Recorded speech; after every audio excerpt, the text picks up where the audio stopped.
Hello, everyone. This is Empowering Democracy. I'm your host, Joe Firestone.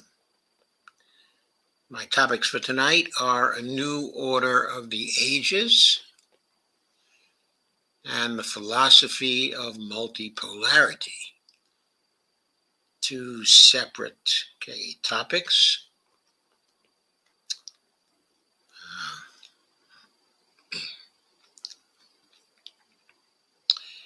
Hope you'll forgive me. My virtual background is not working tonight. I have no idea why, but you can see what's really behind me, in my living room. So that's okay by me. Anyway, there's Robert Copeland. Says, hi, Joe. Hi, Robert. I'm really glad to see you here. I'm going to proceed with tonight's first topic, a new order of the ages. Where does that come from?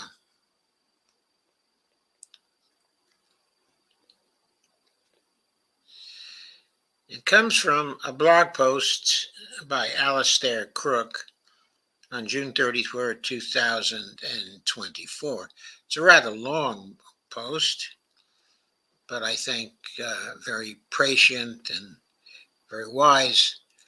Becoming Novus Ordo Seclorum. What does that mean? Well, it was in the title of my video tonight. It means a new order of the ages. I just translated it into English from the Latin. Change we must. There is no choice. That's Alistair's headline, I should say. Here's a photo of Benny Gantz. On one side, Netanyahu on the other, and both of them represented as giving a side eye to each other. The caption is, to attempt to use secular rationality as the predominant analytic tool by which to comprehend geopolitical events may be to commit an error. Alistair Crook is a former diplomat, and he is usually duly cautious in his pronouncements and this is one example where he says, may be to commit an error. On a visit to Oxford a few weeks ago, Joseph Borrell, the EU's High Representative, Walter Munchau writes, made an interesting remark, quote, diplomacy is the art of managing double standards, unquote. Well, that's the most interesting definition of diplomacy I've heard in a long time. But anyway, Munchau illustrated its inherent hypocrisy by contrasting the enthusiasm with which EU leaders supported the International Criminal Court's decision, the ICC's decision, to seek an arrest warrant against Putin last year and, quote, yet not to accept it when it hits a member of your team, unquote, i.e. Netanyahu. The most egregious example of such double thinking concerns its correlate, the Western, quote, management of created realities. A double standard, a, quote, the narrative, unquote, of us, quote, winning, unquote, is crafted and then set against the narrative of, quote, them failing, unquote. A resort to the manufacture of narratives of winning instead of actually doing the winning may seem rather clever, but the uncertainty it causes can have unforeseen, potentially disastrous consequences. For instance, President Macron's deliberately obfuscated threats to send NATO forces to serve in Ukraine, which only contributed to Russia preparing for a wider war against all NATO, accelerating its offensive operations. Instead of deterring, as likely intended by Macron, it brought about a more determined adversary, with Putin warning that Russia would kill any NATO invaders, quote unquote. It was not so clever, after all, says Alistair Crook. Take as a more substantive example President Putin's response to a press query during his visit to Uzbekistan. Quote, these representatives of NATO countries, especially in Europe, firstly provoked us in Donbass, led us by the nose for 8 years, deliberately deceived us into supposing they, the West, wanted going to resolve things peacefully, notwithstanding their seemingly contrary attempt to force the situation, quote, towards peace, unquote, through armed means.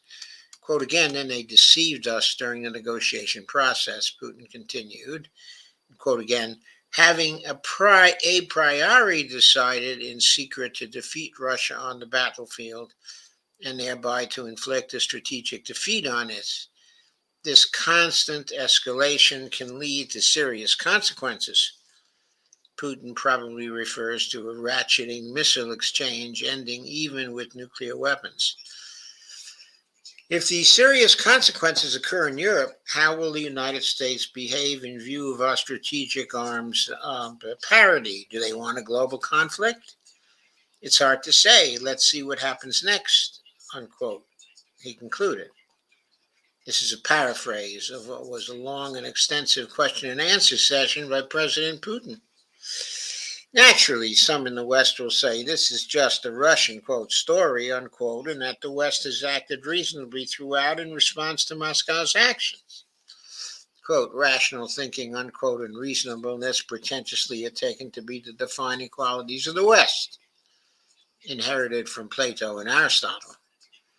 However, to attempt to use secular rationality as the predominant analytic tool by which to comprehend geopolitical events may be to commit an error, for such a limited instrument forces a brutal amputation of the deeper dynamics of history and context, which risks yielding distorted analysis and flawed policy responses. Just to be clear, what has this deceptive diplomacy achieved? It has resulted in Moscow's complete distrust of European leaders and the wish to have nothing further to do with them.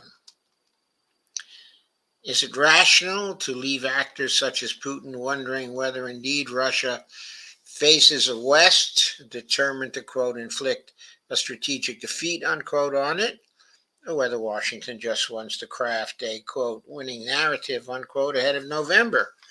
Putin pointed out at the press conference that Ukraine-based high-precision long-range weapons such as ATACMS are prepared on the basis of, quote, space intelligence and reconnaissance, which then is translated automatically into the appropriate target missile settings, with the operatives possibly not even understanding what coordinates they are entering as the target. This complex task of readying a high-precision missile, however, is being prepared not by Ukraine's servicemen, but by representatives of NATO countries, Putin underlined. Putin is saying, quote, you Europeans who supply and operate such weapons are already at war with Russia, unquote. Trying to, quote, manage these double standards, unquote, won't work.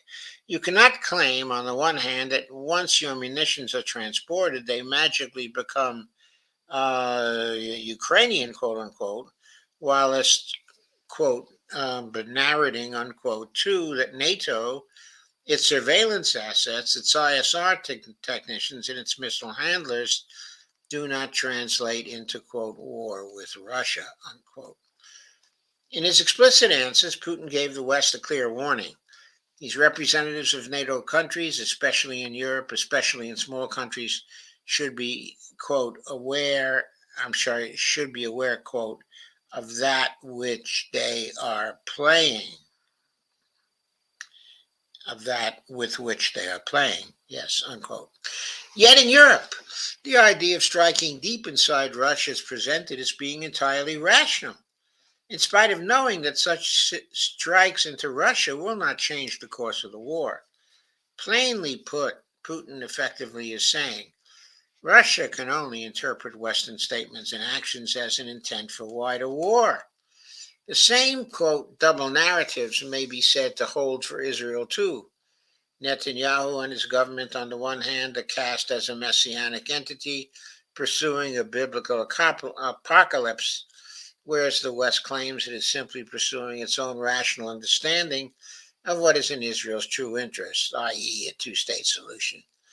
It may be uncomfortable to say it, but Netanyahu's, quote, non-secular, non-rationalist, unquote, zeitgeist probably reflects a plurality of opinion today in Israel. In other words, like it or not, and almost all the world is not, it nonetheless is authentic. It is what it is. And there is little point, therefore, to crafting strictly secular policies that simply ignore this reality, unless there is the will to forcibly to change that reality radically, i.e., imposing a Palestinian state by force. The reality is that a trial of strength is coming in the Middle East, and in its wake, with one of the or the other parties exhausted, a political current or a shift in zeitgeist for Israel to reconsider special rights for one population group over another living on shared land might open a more productive path to a solution, quote unquote, one way or another. Again, the insistence on a secular, materialistic optic invites a misreading of the ground and may make matters worse by cornering Israel into the massive escalation on whose brink we stand. When Gantz, regarded as a possible, more reasonable alternative to Netanyahu, calls for an early election, he is calling for it, writes Roger Alfer in Haaretz, quote, to renew the contract between the people and the government and to mobilize for a second war of independence. Under the new vision, Israel is at the start of a long, blood-soaked war for survival, unquote.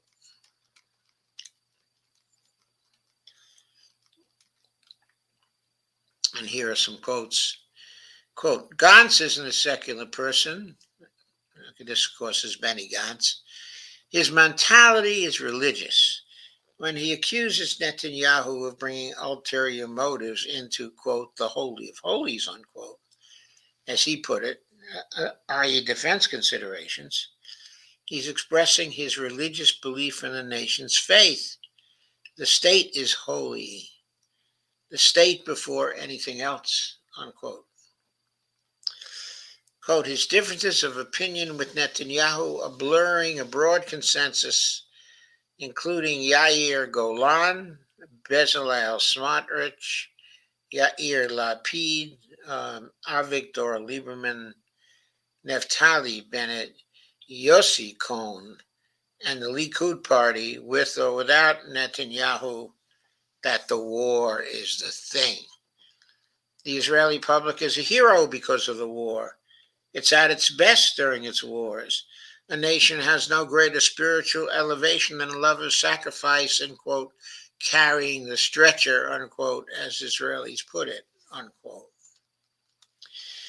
Plainly put, Gantz, like Netanyahu, is not in the Western liberal secular camp.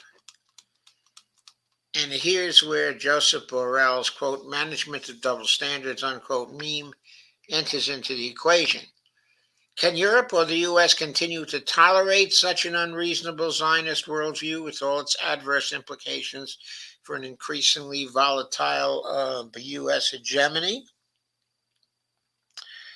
Well, there is a certain rationality to the Netanyahu vision, but it is not one rooted in our mechanistic ontology.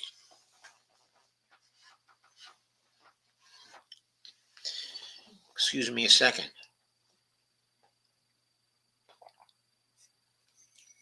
Perhaps, too, Netanyahu's biblical references to Amalek, the people King Saul was ordered to annihilate, touch on Western nerves. Wasn't the scientific enlightenment to have ended that, quote, other, unquote, ontology? Does it remind the West of its own colonial sins, quote unquote?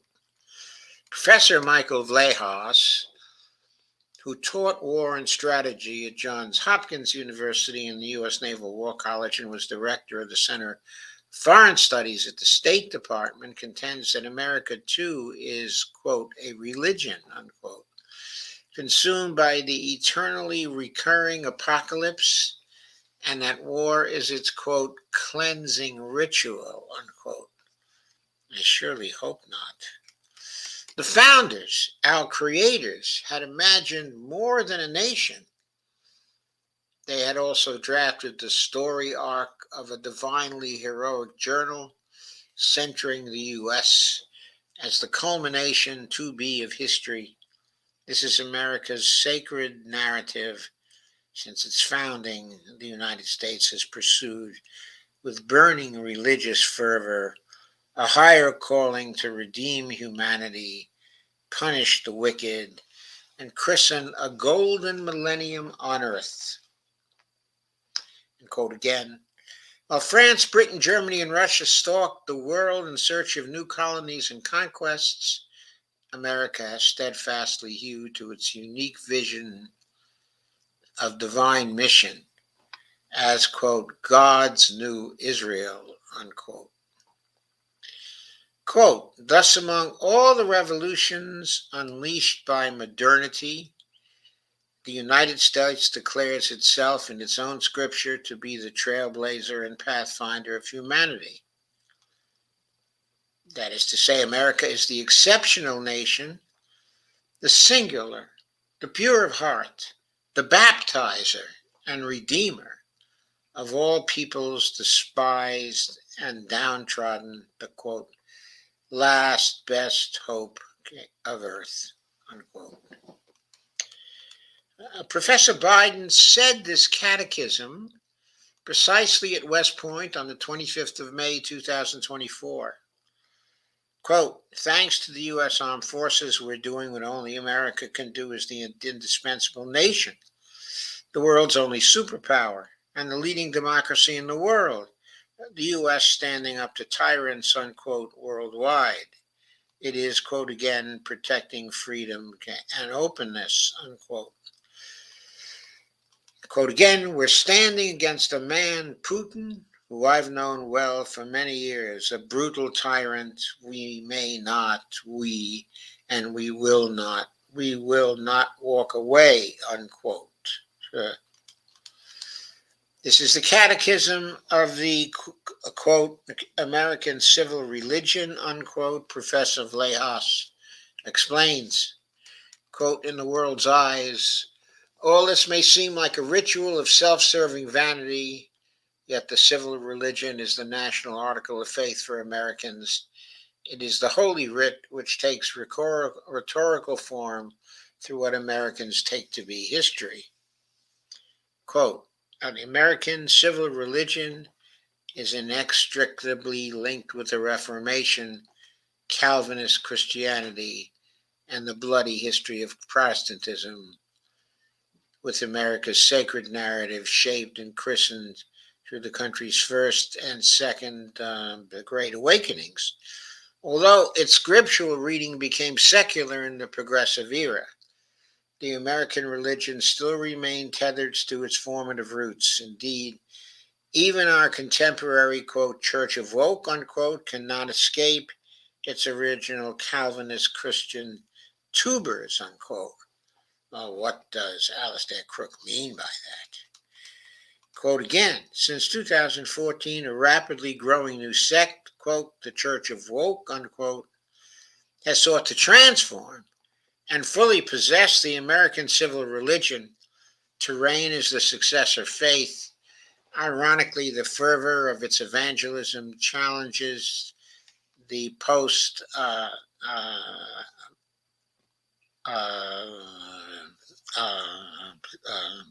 millennialism of the First Great Awakening, whose mechanism was codified in Novus Ordo Seclorum, New Order of the Ages.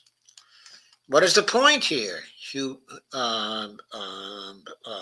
Védrine, a former French foreign minister and secretary general of the French presidency under President Mitterrand, says that the West, that is to say, embracing Europe too, the quote, descendants of Latin Christendom, unquote, is, quote, consumed in the spirit of proselytism, unquote.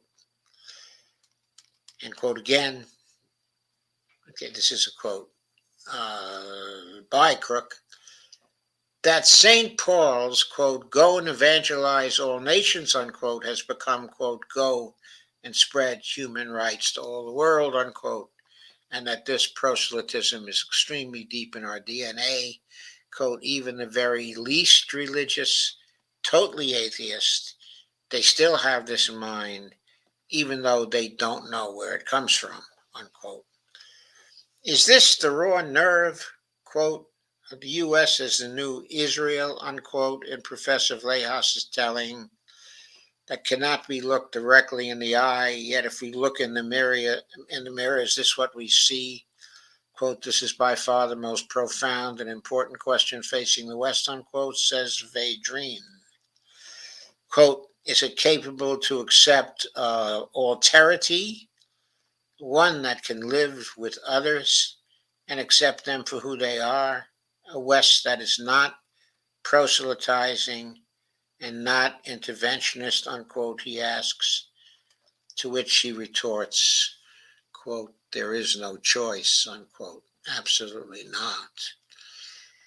And quote again from Michael Vlahos, quote, we're not going to become the bosses of the world that's coming. So we are forced to think beyond. We are forced to envision a new relationship for the future between the Western world and the famous global South, unquote. Quote again, and what happens if we can't get to accept this?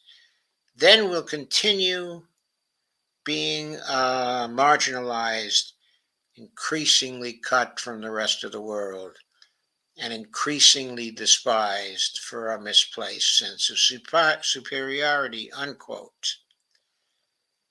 That last quote is from Vlahos. And a footnote at the end of the article, Novus Ordo Seclorum is Latin, quote, a new order of the ages. The phrase is one of two Latin mottos on the reverse side of the Great Seal of the United States. The other motto, okay, Annuit Coeptis, translates as, quote, he favors or has favored our undertakings, unquote. The he, of course, okay, is God.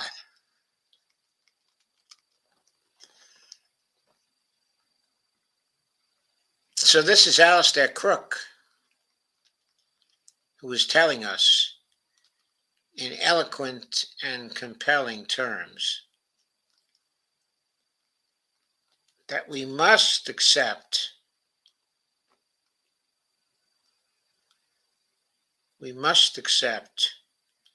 an alternate world that goes against, okay, our catechism, that goes against our religious view of foreign policy. As Védrine said, quote, is it capable to, quote, accept alterity, something that's an alternative to what we have envisioned for so long? To, quote, accept alterity, one that can live with others and accept them from who they are, A West that is not proselytizing and not interventionist, unquote, he asks, to which he retorts,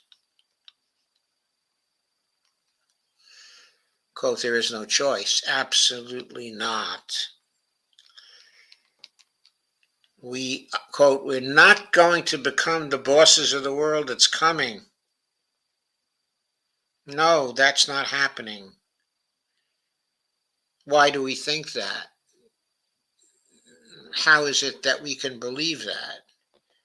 How is it that we can see it? It's really simple.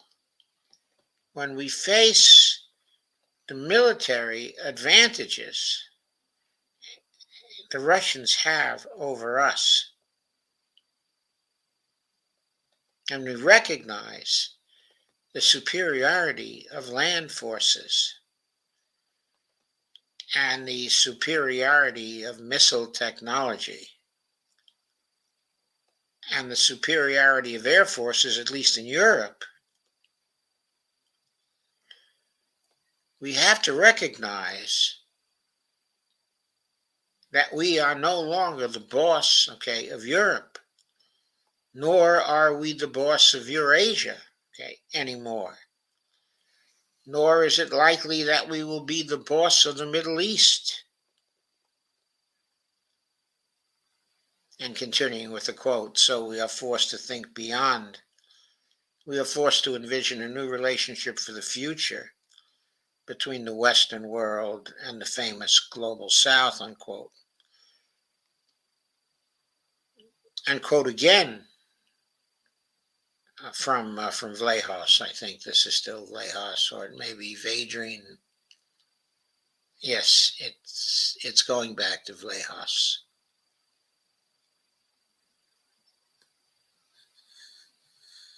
I think. And what happens if we can't accept this? Then we'll continue being marginalized, increasingly cut off from the rest of the world, and increasingly despised for a misplaced sense of superiority.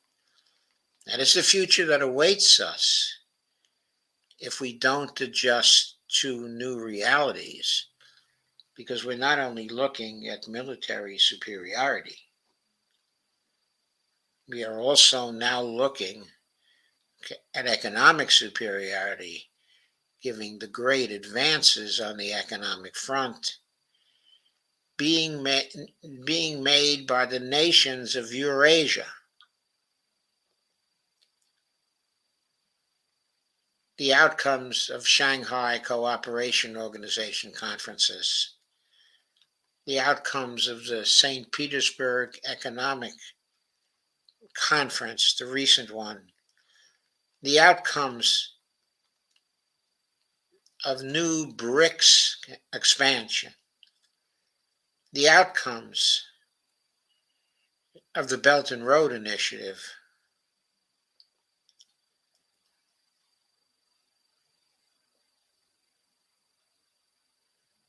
the outcomes of the new transportation corridors that are being created by the nations, okay, of the Eurasia,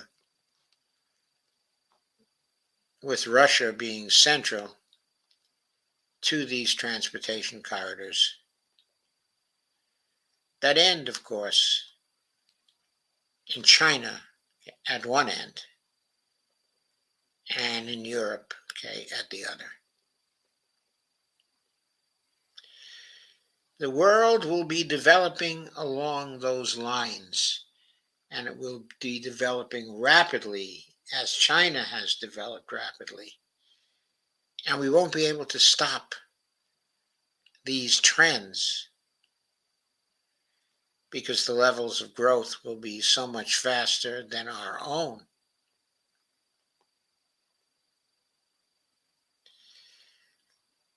If we continue with our present policies, we'll continue being marginalized, increasingly cut off from the rest of the world. Is that the future we want? Or do we want to take part and contribute to the new prosperity which is being forged all over the world by the Eurasian nations. I think we must find a way to join them by forging a new foreign policy that is collaborative with the rest of the world, that is relentlessly win-win, okay, in character,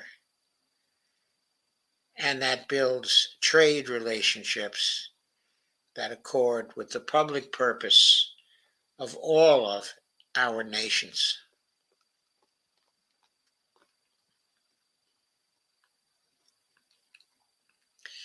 So to underline that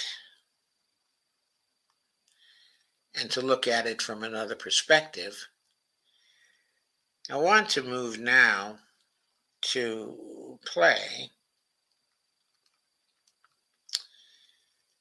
a panel, at least to go through it,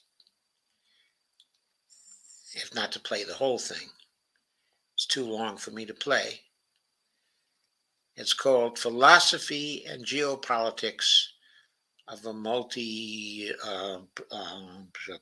World. It occurred on the 6th of June, 1700 to 1815 Moscow time at Pavilion G in the Conference Hall G1 of the St. Petersburg Economic Forum. It was part of the business program.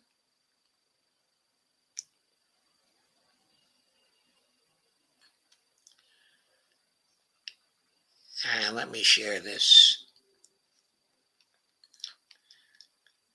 Let me share a summary of the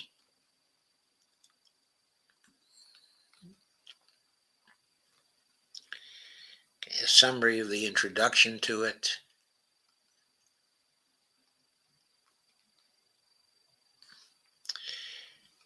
The philosophy of multipolarity represents a fundamentally new approach to international politics, where there is no hegemon and no single system of universal values. Instead, it emphasizes the need to consider the philosophical foundations and traditional values of all civilizations involved in the process. The Roundtable will include representatives of Western civilization who condemn and reject globalism, hegemony, and the unilateral dictatorship of the West. These so-called Western civilization dissidents sharply criticize the direction taken by contemporary Western globalist elites. What contributions to the Chinese, Indian, Russian, Islamic, African, and Latin American civilizations make to the development of a multipolar philosophy? Is an alternative West possible? What prospects does the intercivilizational dialogue among BRICS countries open for the development of international relations? What are the prospects for the de-dollarization of the world economy? What role do infrastructure projects such as the International North-South Transport Corridor play in strengthening economic ties between Eurasian countries? How might Russophiles influence the formation of a multipolar world order? The moderator is Alexander Dugin, chairman of the organizing committee, Multipolar Forum, director of Ivan Ilyin Higher Public School. You may also remember Alexander Dugin as perhaps the most prominent political theorist in Russia. His political theory is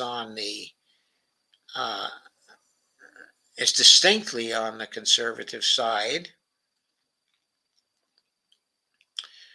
His daughter, Daria Dugina, was tragically assassinated by the Ukrainian FSB at a fairly early period, okay, in the war. It was thought that the assassination attempt was actually against Alexander Dugin, and that his daughter became uh, the target instead. But that is not necessarily the case because his daughter was quite a nationalist Russian herself and was starting to have a great influence on thought, okay, in Russia, helping her father to spread the new brand of nationalism in Russia.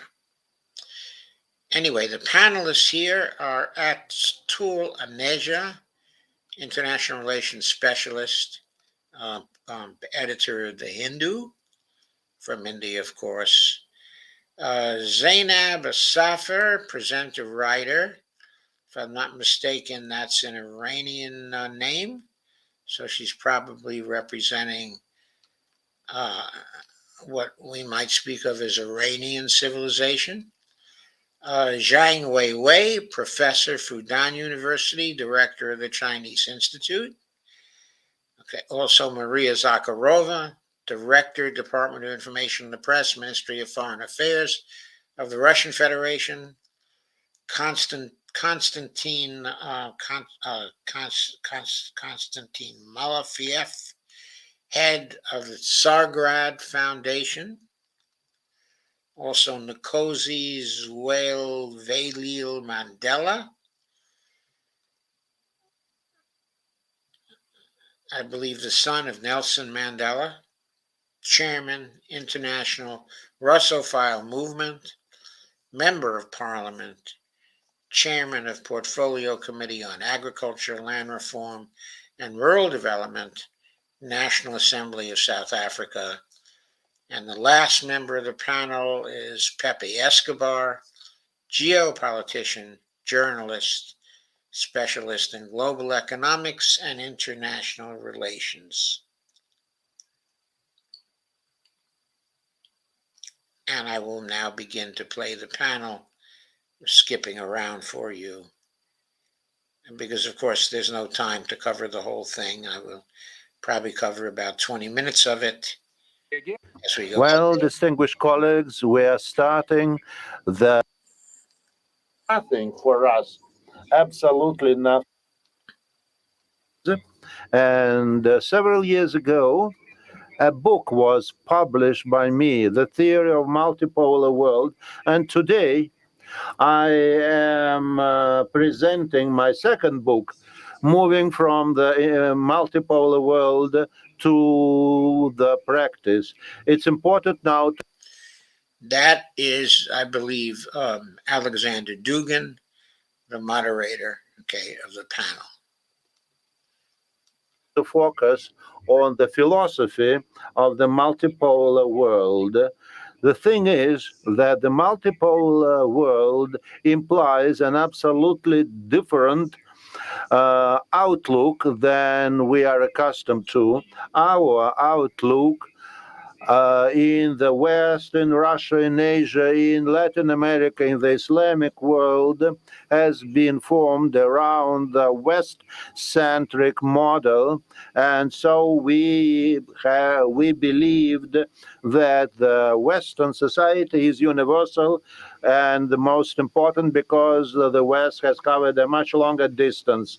But the multiple philosophy denies this fact whatsoever. We deny the universal nature of Western values. Nietzsche once said, in his Zarathustra said so, the king ate the flowers on Zarathustra's head. And it is the fact that today the West is nothing for us, absolutely nothing. And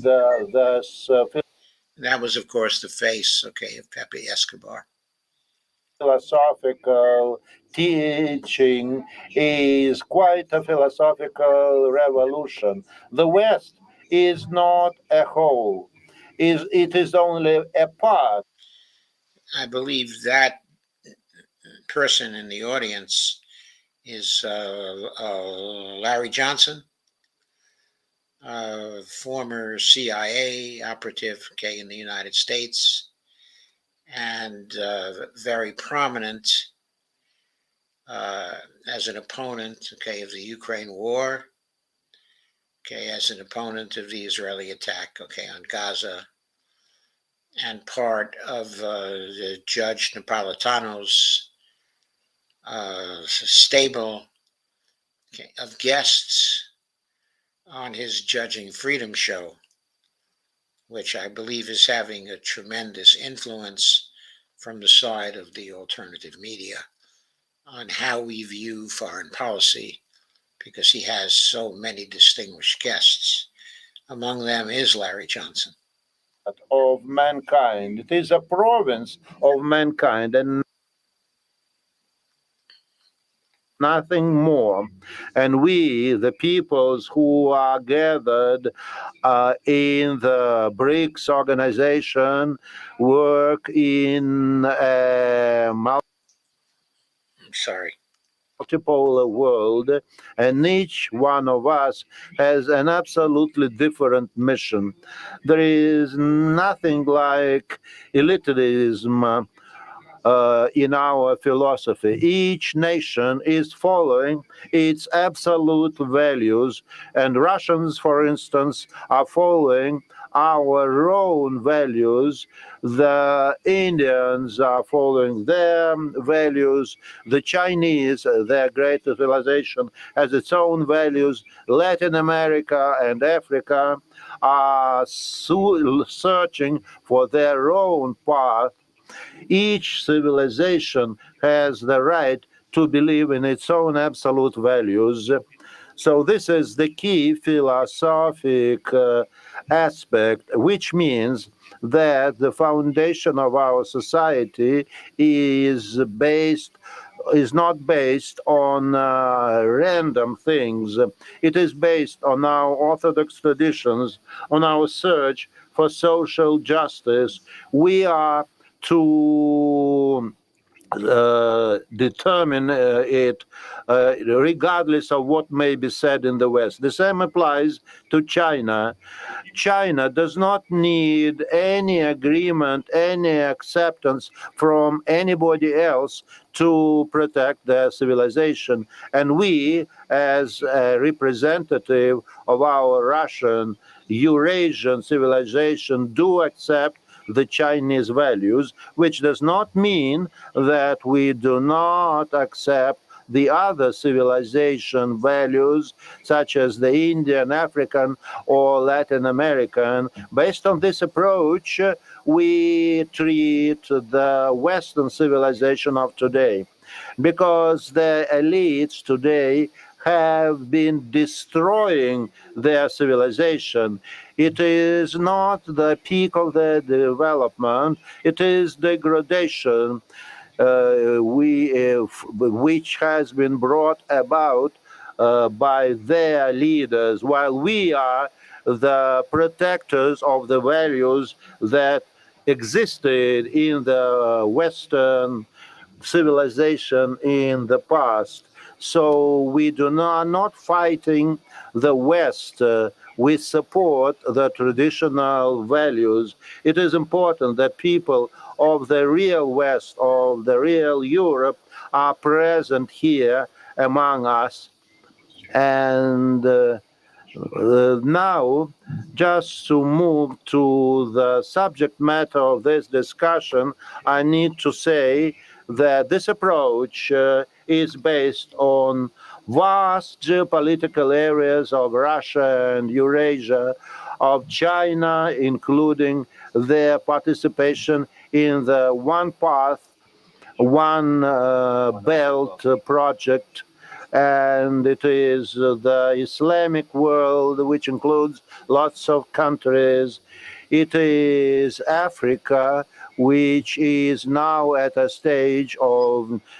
new stage of decolonization. That's why the presence of the grandson of the great Mandela symbolizes a really historic step forward. And the same applies to Latin America. All of it includes vast spaces so that multi. So the panel member I mentioned before was not the son of Mandela, but the grandson, okay, of Mandela. So that's important.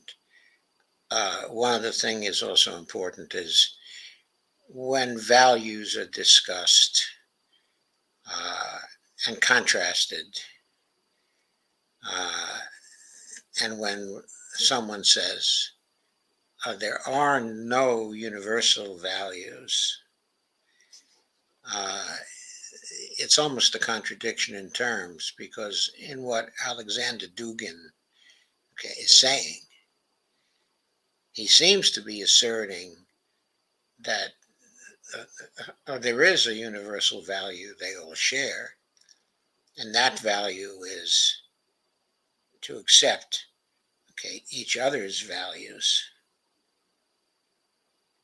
and to share values all around and to appreciate and respect the values of all the nations coming together, unlike what the West is doing, okay, in the world. So this value of integration and acceptance of everyone's values seems to be what Dugin is talking about. And so, is that a universal value? Okay, I am raising the question, but I think the idea, okay, of value is an ambiguous idea. He does not, okay, define it here. He expects everyone to understand him, but without a clear specification of the idea. And I should add, okay, I don't believe in strict kinds of definitions of things, especially not inherently vague and ambiguous social science concepts such as value. Uh, what I'd like instead of simple definitions is to characterize the concept of value because it is certainly multidimensional. And I don't really understand what Dugin is saying at this point because I don't understand the multidimensional structure of what he considers the values of Russia or even his own values. I go on with this anyway. Multipolarity means that there are not only two poles for land service and sea service, but there are huge worlds with their geopolitical features: the Chinese world, the Russian world, the African world, the Latin American world, the Islamic world, and ultimately, I hope that the liberated West will join us after it releases itself of the current degradation. There was a time when the West managed to conquer mankind. Our mission now is to liberate the West, to get rid of the West hegemony, which has been abused by the West based on their model. At this point, I will finish my introduction and I invite you to try and think about the guidelines of multipolarity. Now we all of us have the best representatives of the intellectual elite of these civilizations are discussing this new. Thank you. And now I'd like to give the floor to the famous muse of the Russian Minister of Foreign Affairs. It is Mrs. Maria Zakharova, who symbolizes the beauty and delicacy of the great Russian national culture. Thank you very much. Nobody has ever called me like this, but I do appreciate this introduction. Thank you very much. I will stick to my text because my time is limited. I do not want to move away from the key subject matter of this discussion. For a couple of times, I will refer to some of the products of the Minister of Foreign Affairs of the Russian Federation. The thing is that my father sometimes says that the time schedule that advertising can only work when the product that is being advertised is really good. But if it is bad, then you can't promote it. And I should say that everything that was laid down at a theoretical and practical level, everything that is called by somebody as a trendy thing or as something else, has been described by Russian diplomats, not only diplomats, but many others. And Petr Sherbakov, who has shaped this system, has heard some attempts to make fun of his approach. But what has come as a result of the unification of first BRIC countries and then BRICS countries means that after the early 1990s, when this country was fully dependent on the traditional Western basic principles, which did not work anymore. And that is why I can promote our ministry. I will start with the foreign policy of Russia that was adopted in 2023. It is quite a unique policy. I would call it a philosophic declaration. I mean, the fact that it is a kind of manifesto. It is based on philosophic communities to become a kind of manifestation. This document, with your permission, I would say that it is a diplomatic document or anti-diplomatic document because there are opportunities to criticize it. The concept of the foreign policy of Russia developed in 2023 sharpens all the attitudes that existed, moving Russia towards the forefront. It is not a simple declaration, it is a program of fighting for future transformation of the world. Now we are developing this approach, and in a couple of years, you will see how it works.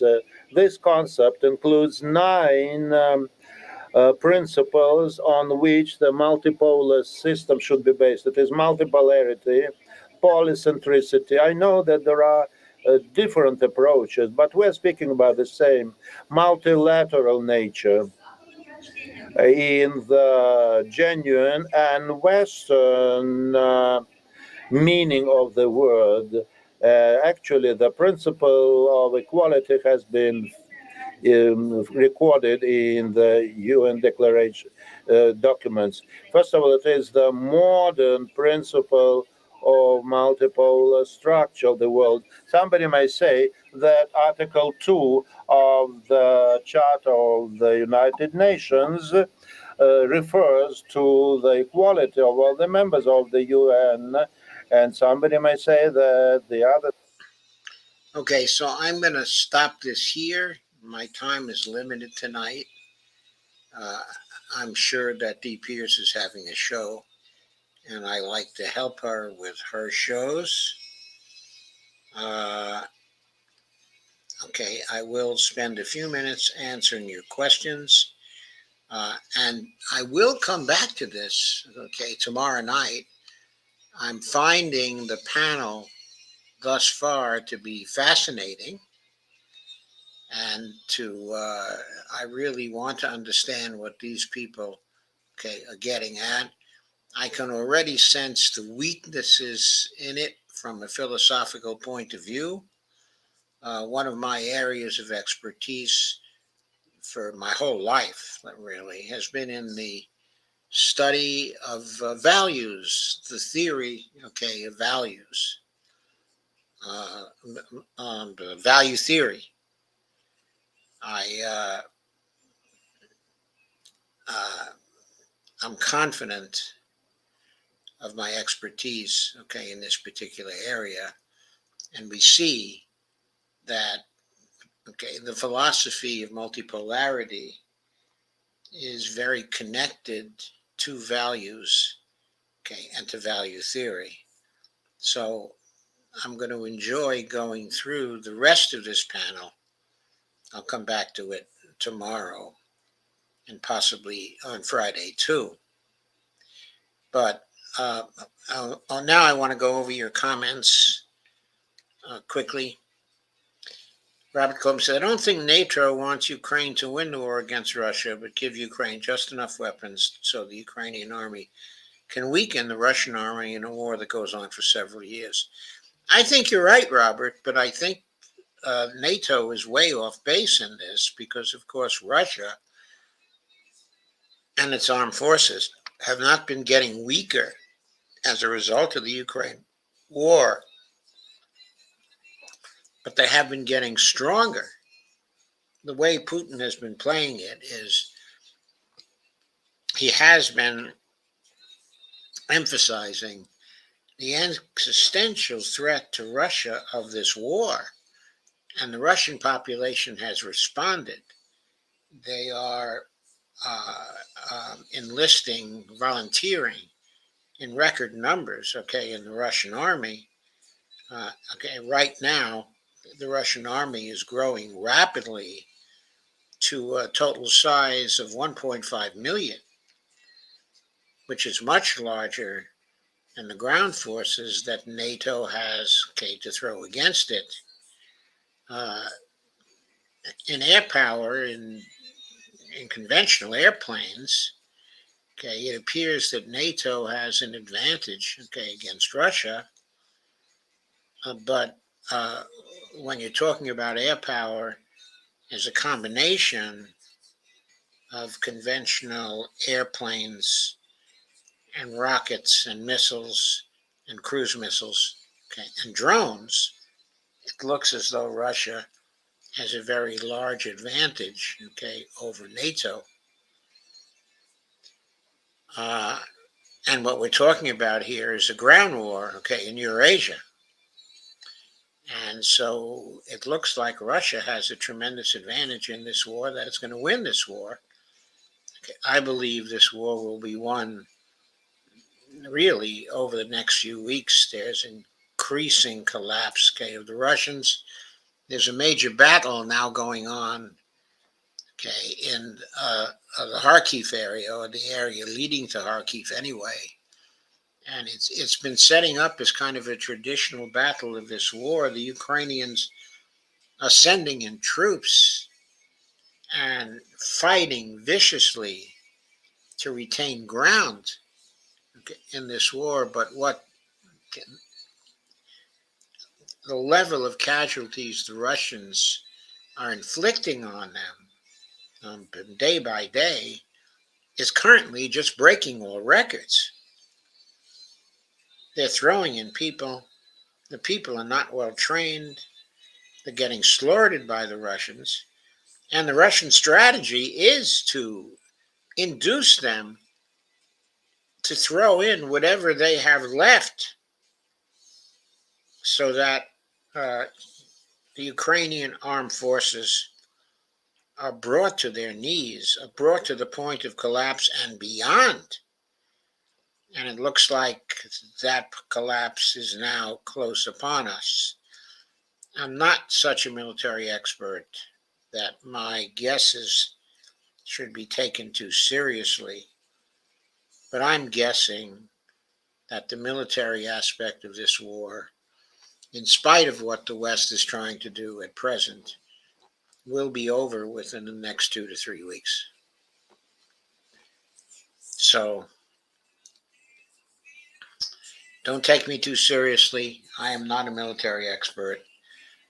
But when I look at these casualties and the extremities of these casualties and the way the Russians are handling the fighting, uh, I think Ukraine is doomed and now shortly doomed. April says, writing as Andy Candy, says, "Hi, Joe Petey and esteemed guests. Nice to see you, shared and like." April says, "Interesting that not all CIA agents aren't hardliners or pro-U.S. Hegemon over all the nations." Well, but Larry Johnson is retired CIA, and I know they say that, uh, you know, uh, you can never retire from the CIA. But I think intelligence professionals, okay, such as Larry Johnson, Ray McGovern, and a number of other former CIA agents have retired from the CIA and are very critical of current CIA activities. And Brandy says, "I've also seen Matt Ho on Judging Freedom. He ran with the Green Party, so I like the fact that his guests come from wide-ranging politics." Yes, I love this too. I mean, he was just talking, Judge Napolitano was talking today about his friends, um, um, Tucker Carlson, and uh, he was mentioning somebody else very much on the right wing as his close friends. And he daily is developing friendships, with people across the board, not only Matt Ho, but uh, but also the Gray Zone crew,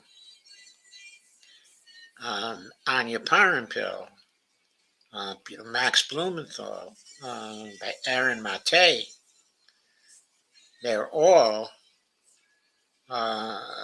friends of his now, according to him. And I think he knew Max actually before.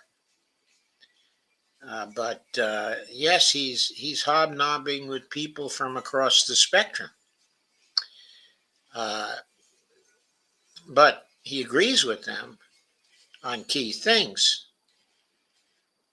He's obviously, an opponent of the war, in Ukraine, and he's an opponent of the Gaza war too. And his approach to international relations, based on what he says, seems quite close to Jeffrey Sachs and and John Mearsheimer. And of course, one of his very favorite people in the whole world is Scott Ritter. So, I mean, what kind of right winger is he? A very interesting kind, I think. April says, "I think they're trying to get to more community, less greed and entitlement connected to individual and exceptionalism." I think you're right, April. I think you're definitely right. Robert says, "I disagree with you, Joe, as the Russian Black Sea Fleet is being slowly destroyed. I think the Ukrainians have had success uh, with respect uh, to sinking ships in the Russian Black Sea Fleet, but that's not going to stop the Russians from sinking Kiev, which is not a ship. It's not going to stop them from sinking the government in Kiev. putting in, a new regime. And once they do that, uh, the Ukrainian efforts, in the Black Sea against Russia, and the Russian fleet will simply cease. And I think we're looking at a matter of weeks on that. There's reportedly today, I saw what I think is a propaganda bit, but I saw a YouTube today, some people talking about a major attack, using 10 ATACMS on the Crimea, which supposedly has been very successful today and creating a real crisis, for Crimea.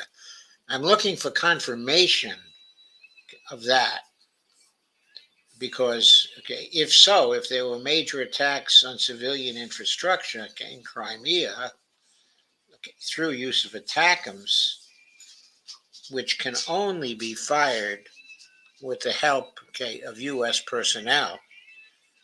In other words, the weapons may now belong to Ukraine, but the firing is still being implemented by personnel, of the United States. That provides the kind of scenario uh, which is going to be, uh, uh, the kind of scenario where Putin will respond to those who supplied, the ATACMS and who are firing them on behalf of the Ukrainians towards Russia. In other words, if this attack is true and as devastating as this propaganda video seems to be saying, it will be the perfect excuse for Putin to hit at U.S. bases deep into NATO. It's doubtful that he'll try to hit at the United States, though he could, but probably he will first retaliate against our bases in Poland and our bases, in Germany. And we will probably see, if this was a serious effort, we will see serious retaliation, building up escalation to the nuclear war that none of us wants to see. Robert says, Joe, we will see if you or I am correct about the Ukraine versus Russia war. We will certainly see, but I would like to know, Robert, who the sources are for your view, where you apparently think that Ukraine is not about to collapse, in this particular war. I'm quite clear on who my sources are, and I'll be happy to enumerate them. But I would like to know who your sources are. Anyway, I'm going to leave it there. It's time for me to go over to Help with Dee's show. So I'm going to end the stream right here. And I'll see you tomorrow night with more on the philosophy of multipolarity. And I believe I will also be talking about tomorrow night. Nope, I think I'll be just concentrating on the philosophy of multipolarity for the whole show. That looks like a very, very good topic for my whole show tomorrow night. So I'll call it Philosophy of Multipolarity Part 2. And I invite you to come to my show to hear about that tomorrow night. And of course, my foil for that will be the panel from the St. Petersburg Economic Forum. So again, thank you all for coming. And I will see if what you say is true. That will lead to a war, against NATO. Well, not if NATO backs off. If NATO backs off, Uh, and I think there's less and less support for the Ukraine war inside of Europe at this point. Less and less enthusiasm for that war. And governments inside of Europe are now beginning to fall. The governments that were supporting the war, Robert, they are beginning to fall. It seems to me what is going to happen is the dissolution of NATO. I think Turkey is on the point of joining BRICS, and that they will not commit their army of 500,000 men to any war, okay, with Russia. That's not going to happen, and they are the strongest military force inside of NATO, bar none. I'm talking about conventional military war, bar none. They are stronger than we are when we're talking about ground forces, okay, in Europe. Our whole army, all over the world at this point, is only comprised of 450,000 soldiers, whereas Turkey's army is 500,000. Okay. Okay, I don't think the German army is very big. What, maybe 300,000 or something like that. They're not well trained. They don't have any combat experience.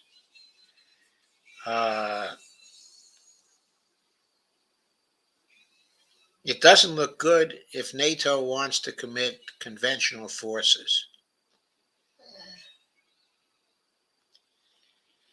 Robert says the United States will not allow any of their bases to be attacked. Robert, how are they going to stop it? How are they going to stop it? The Russians have hypersonic missiles. We have no defense against hypersonic missiles. The United States will not allow any of their bases to be attacked. The only way we can stop it is for us to stop attacking inside of Russia.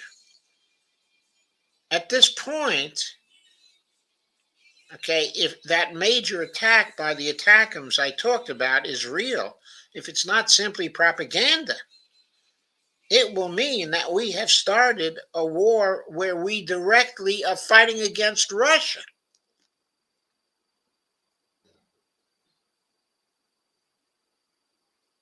So, what do you mean the United States will not allow? We don't have the power to not allow, Robert. We're not the hegemon anymore. Face it. I'll be back tomorrow, folks. Don't want to get further into this argument here tonight, but I'm happy to have it tomorrow night. Meanwhile, I'm